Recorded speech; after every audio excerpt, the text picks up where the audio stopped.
Hello, I'm Bill O'Farrell. Our project is called Generating Cryptographic Kernels Using Coconut. So we are focusing on cryptography with particular attention to elliptic curve cryptography, which is one of the modern methods of encrypting information and dealing with authentication. In other words, who sent this message and are they who they say they are?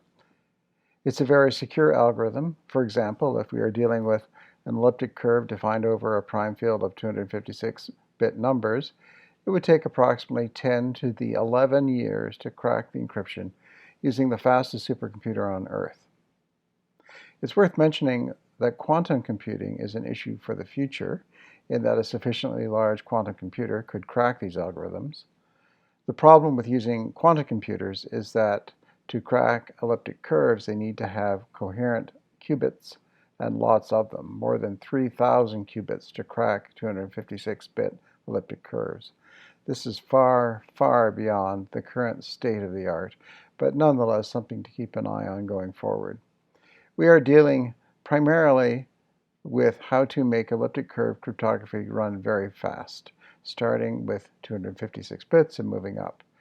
To do this, we primarily optimize the phase of computation, which is multiplication.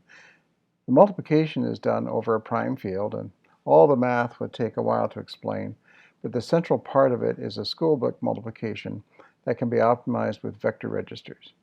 To do this, we are using Coconut, which is a technology for making vector instructions optimally scheduled so they can run very fast. I now give you Jack Yu, who will expand on this. This project focuses on optimizing the performance of the fundamental arithmetic underlying elliptic curve cryptography, with the most expensive of these operations being multiplication. Because of the demands of most cryptographic applications, for example, fast secure communication, multiplication is usually implemented very simply and at a low level. Most multiplication at this level is implemented as schoolbook multiplication, which is the method for multiplying numbers that everyone was taught in grade school. However, the digits in schoolbook multiplication translate to hardware registers in implementation.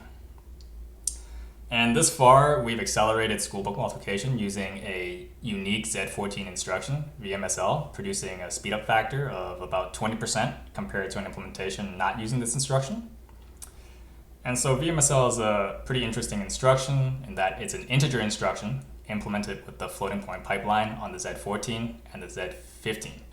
One of the side effects of this is that the arithmetic is done in base 2 to the 56, or the number of bits in any digit is 56 bits, which is the size of a floating point mantissa on the Z14 and 15. So going forward, we're focusing on newer instructions for schoolbook multiplication, as well as the acceleration of non-schoolbook multiplication methods. One of the joys of working in ECC is the number of multiplications, not only in sheer numbers, but in types. Starting at the machine level, instructions multiply 32-bit, 64-bit, or 128-bit register values. But the prime fields we work in are much larger, hence the need for the schoolbook multiplication as explained by Jack. Points on an elliptic curve are described by 2 or 3 values in this prime field, and those points can be added, an operation requiring multiple multiplications. One of the key operations in signing is repeated addition, also called scalar multiplication. Tanya Bowman has been studying this scalar multiplication in her master's thesis. Hi, I'm Tanya Bowman. Having multiple cores working in parallel can speed up computation for many algorithms, but this can only happen when there are pieces of work which don't depend on each other. The easiest example of that would be adding two long vectors together. However, for the multiplication on the elliptic curve, this is not easy to achieve. But we have developed an alternative computation to introduce parallelism and are currently working on benchmarking it. The speedup that we expect is 30% for a computation running on 3 cores.